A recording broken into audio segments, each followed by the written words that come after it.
பெரும்பாலான நேரத்துலலாம் எல்லாருடைய வீட்லேயுமே காலை உணவு இரவு உணவுன்னு எடுத்துக்கிட்டோம்னா இட்லியாக தான் இருக்கும். இந்த இட்லிக்கு மாவு அரைக்கிறது அப்படிங்கிறது ரொம்ப பெரிய சவாலான விஷயமாக தான் இருக்கும். ஏன்னா ஒரு தடவை நம்ம அரைச்சி வச்சிட்டோம்னா ஒரு வாரத்துக்கு கூட பயன்படுத்திக்கலாம் அப்படிங்கிறதுனால அந்த ஒரு தடவை கொஞ்சம் கஷ்டப்பட்டு அரைச்சிட்டோம் அப்படின்னா நமக்கு ஒரு வாரத்துக்கு கொஞ்சம் ஃப்ரீயாக இருக்கும். ஆனால் என்னென்னு பார்த்தீங்கன்னா இந்த இட்லி மாவை அரைச்சோம்னா சாப்பிட்டா வராது, சாப்பிட்றதுக்கு கல் மாதிரி இருக்குங்கிறதுனாலேயே பெரும்பாலான இடங்கள்லாம் கடைகளில் வாங்கி யூஸ் பண்ணுவாங்க இட்லி மாவு. ஆனால் நம்ம வீட்டிலையே கொஞ்சம் நான் இந்த சொல்கிற அளவுகளில் நீங்கள் அரைச்சிங்கன்னா உங்களுக்கு இட்லி வந்து ரொம்ப சாஃப்டாக வரும். ஓகே, வாங்க இப்போ ரெசிபிக்கு போகலாம். 3 கப் அளவுக்கு இட்லி அரிசி, 2 கப் அளவுக்கு சாப்பாட்டு அரிசி, நீங்கள் என்ன சாப்பாட்டு அரிசி யூஸ் பண்ணுறீங்களோ அதை இங்கே நீங்கள் சேர்த்துக்கலாம். சேர்த்துட்டு நல்லா தண்ணி ஊற்றி அலசிடுங்க.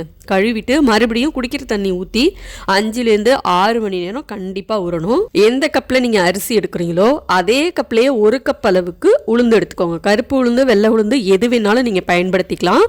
தண்ணி ஊற்றி நல்லா கழுவிட்டு மறுபடியும் குடிக்கிற தண்ணி ஊற்றி சரியாக 1 மணி நேரம் ஊறினா மட்டும் போதும். உளுந்து ஊறத்துக்கு ரொம்ப நேரம் எடுக்காது. அரிசி ஊற வச்சு ஒரு 4 மணி நேரம் கழித்து உளுந்து ஊற வச்சிங்கன்னா கரெக்டாக இருக்கும். 1 மணி நேரம் கரெக்டாக ஊறினா போதும். 1 ஸ்பூன் அளவுக்கு வெந்தயம் தண்ணி ஊற்றி ஊற வச்சுருங்க. நைட்டே ஊற வச்சிட்டிங்கன்னா வெந்தயம் நல்லா சாஃப்டாக ஊறி வந்துடும். ஊற வச்ச வெந்தயம் தண்ணியோட சேர்த்துக்கோங்க. ஊற வச்ச உளுந்து இது எல்லாத்தையும் போட்டு கொஞ்சமாக தண்ணி தெளித்து சரியாக 20 நிமிஷம் அரைச்சிங்கன்னா உளுந்து மாவு இந்த மாதிரி நல்ல பஞ்சு மாதிரி அரைஞ்சி வந்திருக்கு பாருங்கள். கையில் வந்து தண்ணியை தொட்டு பார்த்தீங்கன்னா ஒட்டாமல் இருக்கும். உளுந்து மாவை எடுத்து பாத்திரத்தில் போடும்போது பந்து மாதிரி விழணும். உளுந்து மாவும் பார்த்திங்கன்னா நிறைய நல்லா உபரியாக கிடைக்கணும். அந்த மாதிரி உளுந்து பார்த்து வாங்கிக்கோங்க. அந்த மாதிரி கிடைச்சா மட்டும்தான் நமக்கு சாஃப்டாக இட்லி கிடைக்கும். இந்த மாதிரி மாவோட அளவு அதிகரிக்கணும் அப்படின்னா நம்ம வந்து மிக்சியில் அரைக்காமல் கிரைண்டரில் அரைச்சிக்கணும். இந்த பாத்திரத்தில் 3/4 அளவுக்கு எனக்கு உளுந்து மாவு தான் இருக்குது பாருங்கள். இந்த மாதிரி உளுந்து மாவு நிறைய நமக்கு கிடைச்சா மட்டும்தான் இட்லி வந்து நல்லா சாஃப்டாக சாப்பிட்றதுக்கு ஸ்பஞ்சு மாதிரி இருக்கும். உளுந்து மாவை வழிச்சிட்டு அடுத்தது அரிசியும் போட்டுக்கலாம். அரிசி போட்டுட்டு தேவையான அளவுக்கு மட்டும் தண்ணி ஊற்றிடுங்க. ரொம்ப தண்ணி ஊற்றிட்டிங்கன்னா அரிசி மாவு வந்து தண்ணியாக போயிடும். அப்புறம் இட்லி ஊற்றுறப்ப பேப்பர் மாதிரி தான் இருக்கும். ஸோ தண்ணி வந்து தேவையான அளவுக்கு மட்டும் ஊற்றிட்டு அரிசியை அரைச்சிக்கணும். ஓரத்துலலாம் இந்த மாதிரி எடுத்து விட்டுட்டு தேவையான அளவுக்கு தண்ணி ஊற்றிக்கலாம். இப்போ அரிசியும் நல்லா இந்த மாதிரி அரைஞ்சிருச்சு பாருங்கள்.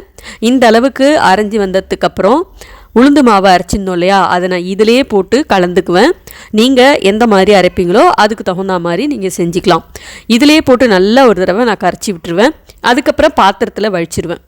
ஒரு சில பேர் வந்து அரிசி மாவு அரைஞ்சி முடித்தோன்னே உளுந்து மாவோட கலந்து விட்டு நல்லா கையால் கரைச்சி விட்டுருவாங்க. எனக்கு இது கொஞ்சம் வசதியாக இருக்கிறதுங்கிறதுனால நான் இந்த மாதிரி செஞ்சுக்கிறேன். இப்போது இந்த பாத்திரம் ஃபுல்லாக நான் மாவு வந்து வழித்து எடுத்துகிட்டு மறுபடியும் கையால் கரைச்சி விடுறேன். கையால் கரைச்சாதான் மாவு வந்து நல்லா புளிக்கும். இதில் தேவையான அளவுக்கு மாவை வந்து நீங்கள் தனியாக வேறு ஒரு பாத்திரத்தில் எடுத்து புளிக்க வச்சுக்கோங்க. மொத்தமாக புளிக்க வச்சுட்டிங்கன்னா மாவு டோட்டலாக அப்புறம் வேஸ்ட் ஆகிடும். அதனால் எந்த அளவுக்கு உங்களுக்கு இட்லி ஊற்றுறதுக்கு வேணுமோ அதுக்கு தகுந்த மாதிரி வேறு ஒரு பாத்திரத்தில் எடுத்து வச்சுக்கோங்க. இப்போ மாவு நல்லா புளிச்சிருச்சு. இதில் உப்பு போட்டு கரைச்சிக்கோங்க. எப்போதும் போல் இட்லி தட்டில் துணி போட்டு வேக வச்சாலும் சரி, இட்லி தட்டில் எண்ணெய் ஊற்றி வேக வச்சாலும் சரி, எப்படி செஞ்சாலும் இட்லி சாஃப்டாக சூப்பராக இருக்கும். இட்லி பாத்திரத்தில் தண்ணி ஊற்றி நல்லா காய வச்சுட்டு கொதி வந்ததுக்கப்புறம் இட்லி தட்டை உள்ளர வச்சுட்டு 7லேருந்து 8 நிமிஷம் வேக வச்சாலே போதும். பாருங்கள், இட்லி சாஃப்டாக சூப்பராக இருக்குது. நல்லா தண்ணி தெளிச்சுட்டு அதுக்கப்புறம் எடுத்து பாருங்கள், நல்லா ஒட்டாமல் சூப்பராக வரும். இட்லி எடுத்ததுக்கப்புறம் ஹாட் பாக்ஸில் போட்டு அதுக்கு மேலே ஒரு காட்டன் துணி போட்டு வச்சுட்டிங்கன்னா எவ்வளோ நேரம் ஆனாலும் இட்லி சாஃப்டாகவே இருக்கும். அதே மாதிரி சூடு ஆறாமலும் இருக்கும். நம்ம எங்கேயாவது ஒரு வெளியூர் பயணத்துக்கு போகிறோம், ரொம்ப லாங் ட்ராவல் பண்ணுறோம் அப்படின்னா அப்போல்லாம் நீங்கள் இந்த மாதிரி இட்லி எடுத்துகிட்டு போகும்போது ரொம்ப நேரத்துக்கு சாஃப்டாகவும் இருக்கும். ட்ரை பண்ணி பாருங்கள். சாஃப்டான இட்லி ரெசிபி ஏற்கனவே நான் ஒரு வீடியோ போட்டிருக்கேன்.